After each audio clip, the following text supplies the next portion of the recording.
and I'm an information officer with the Regional District of Okanagan-Similkameen, the RDOS, and I'm part of the Emergency Operations Center. We refer to it as the EOC. This is your Christie Mountain wildfire update for August 25th. Hello, bonjour. Thank you for joining us. We are on the traditional territory of the Syilx Okanagan peoples. So, we have a lot of information to get out to specifically residents who are on evacuation order in electoral area D, which is the Heritage Hills area, 319 homes. So during this news conference, we will try to get that information out as best we can. And we invite you to bear with us because these plans have been put in place over the past few days and they have just come to fruition, and it is still a fluid situation because, of course, public safety is key. In just a moment, the chair of the Regional District of Okanagan-Similkameen, Carla Kazakovich, will be here, and she will provide an update, and then we'll get into some more of the technical details of how this will work.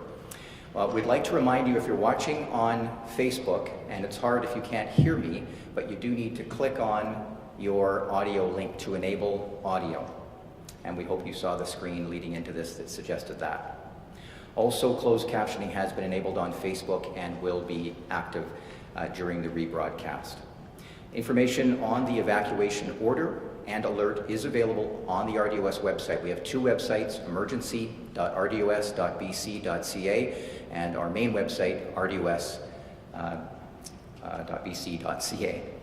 All right, let's bring up Carla Kazakovich now, and then we'll get into some of the technical details of how this re-entry plan will work. Thank you.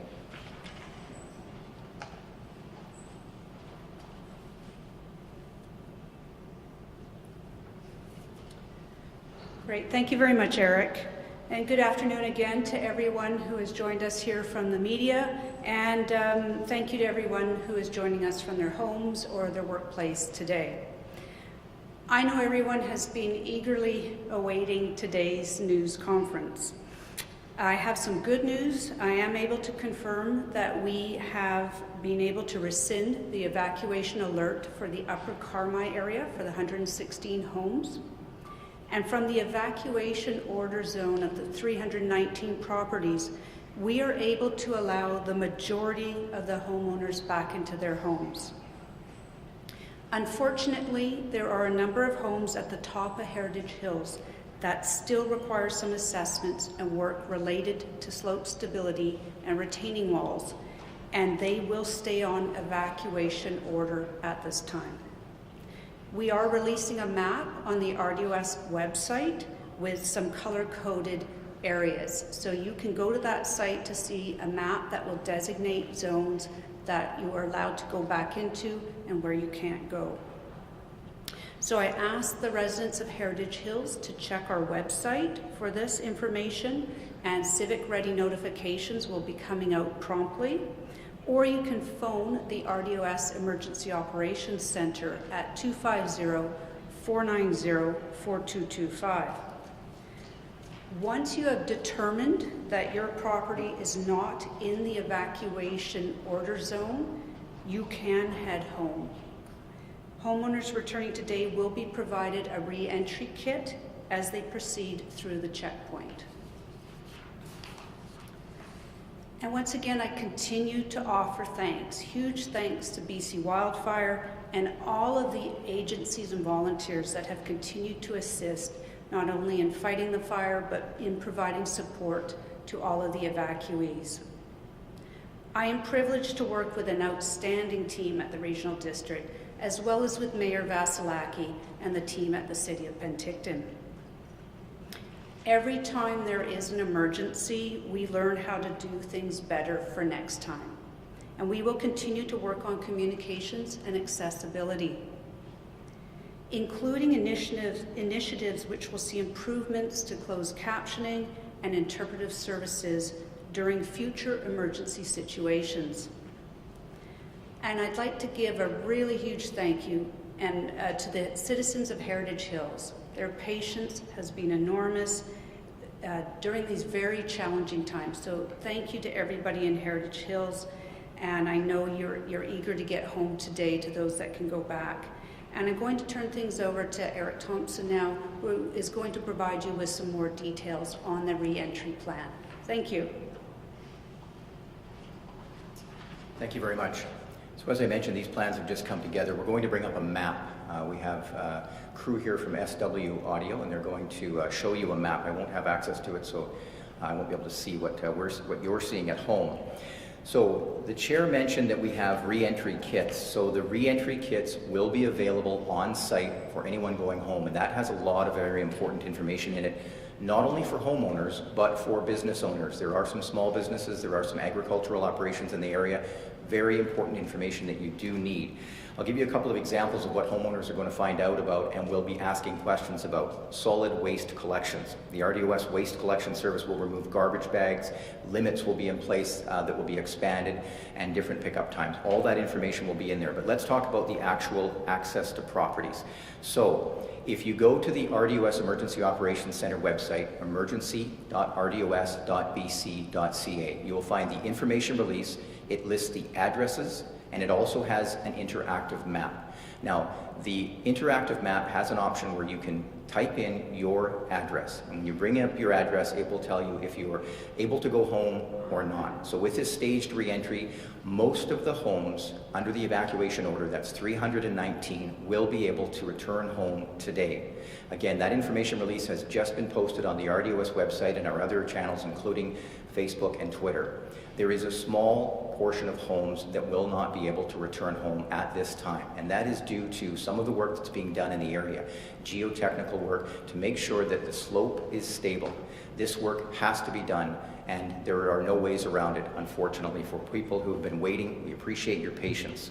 So if we take a look at that map now, is that map up? So basically what you'll see again, and this is good for the media as well, if you go in there and click on any of these addresses, when you bring up the map, it will show you the status of each home, whether you're still under evacuation order or whether it has been lifted, and the time that you can enter your property. Now I just want to confirm with our EOC director that the time where we'll start opening up this area to those homes where the evacuation order has been lifted will be approximately 2 o'clock, is that correct? So 2 o'clock today. So we want to do this in an orderly fashion, and the idea is that when you show up on site and show your ID and you head through, you will get one of the re-entry kits. And I'll just ask our camera to come back to this if we can. But this re-entry kit, I'm not sure if you can see that on our feed or not. Are you able to see the camera right now? Yeah, so the re-entry kit, again, there's two of them. One is for small business and farm owners, and the other is for residents. So with that, I think I've covered the basics that not all properties under evacuation order will be allowed home at this time. We're doing everything, we being, of course, a lot of other people. The RDOS is working with a number of agencies to make sure it is safe to re-enter. I'll ask the media now if you have any questions. I will certainly try to answer all the questions I can. We may bring the chair up as well. We have our director here who may be able to provide some additional detail.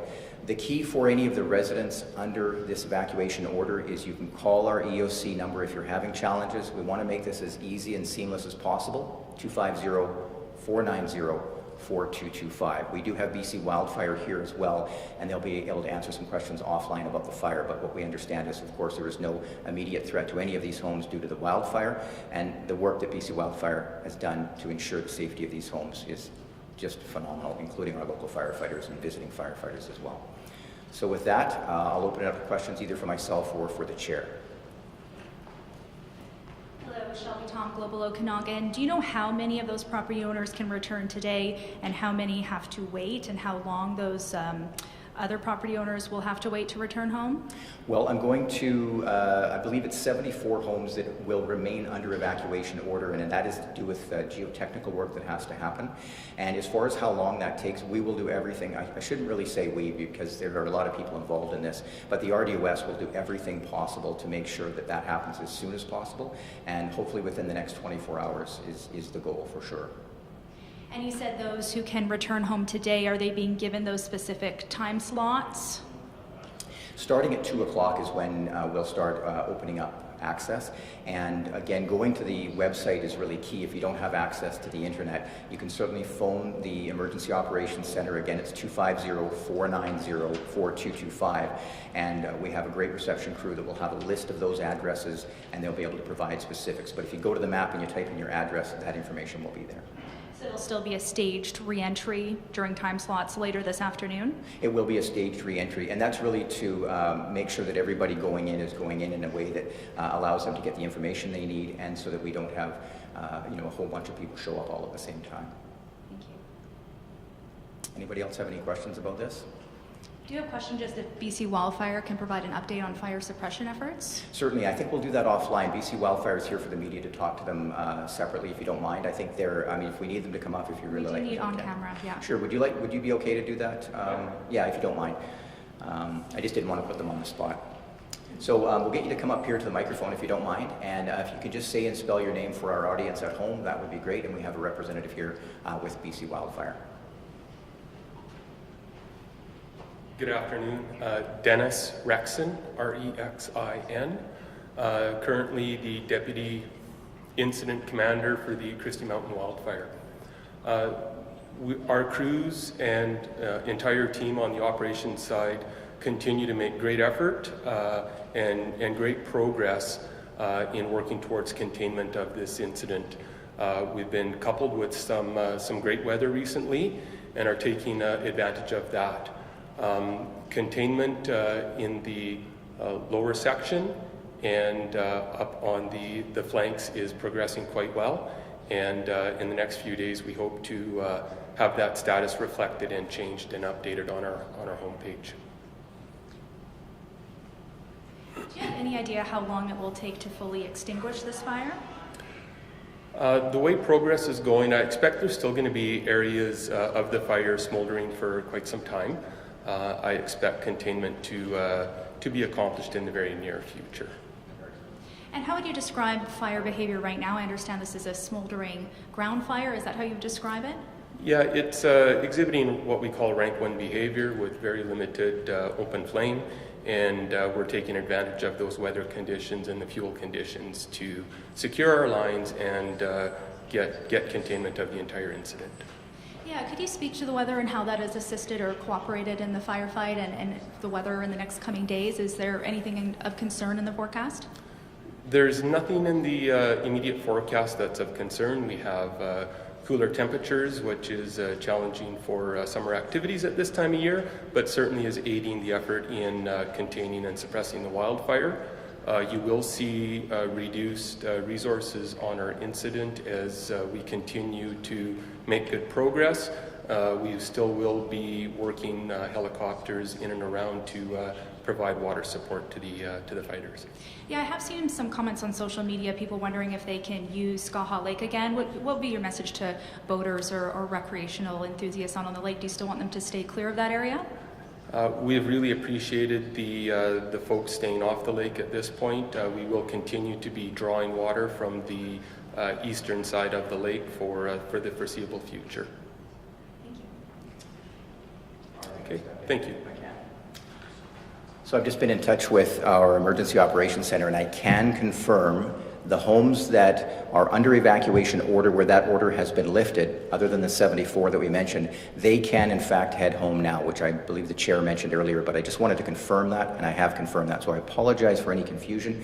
Again, it's a fluid, fast-moving situation. So if your home is under evacuation order and you're not within those 74 homes at the top portion of the Heritage Hills area, you can return home. The staged part of it would be better if everybody didn't show up at the entrances all at once, and we want to try and do this again in an orderly fashion. The staged part of the reentry really will be for those 74 homes as we get that geotechnical information and we release the area for those property owners to go home. The website, phone number, probably the best way to get the most up-to-date information. Now, any new updates to this, including all of the things we have talked about, they're posted on Facebook for the RDOS and the website emergency.rdos.bc.ca, as well as the RDOS's main website, rdos.bc.ca. So I do apologize again for the frantic nature of the way these plans are rolling out, but we're doing everything we can to make sure that this happens as fast as possible, because I know a lot of people have been very patient, waiting to get home. And with that, unless there are any other questions, we will wrap this news conference up. We are not planning to host another news conference tomorrow. If that changes, we'll certainly let the media and the public know, but any new updates will certainly be posted. I'll leave you with this. We have a mass notification system at the RDOS. It's called Civic Ready. Civic Ready will give you notification if there is any type of emergency event in the area, but it's also for other things like garbage collection and other events. So if you haven't signed up yet for Civic Ready, we encourage you to do so. If you're watching from another municipality, another regional district, there are different mass notification systems in your area. We highly recommend that you sign up for that. Thanks again for joining us here in Penticton, and again to the media for getting the message out. We really do appreciate it. Thank you.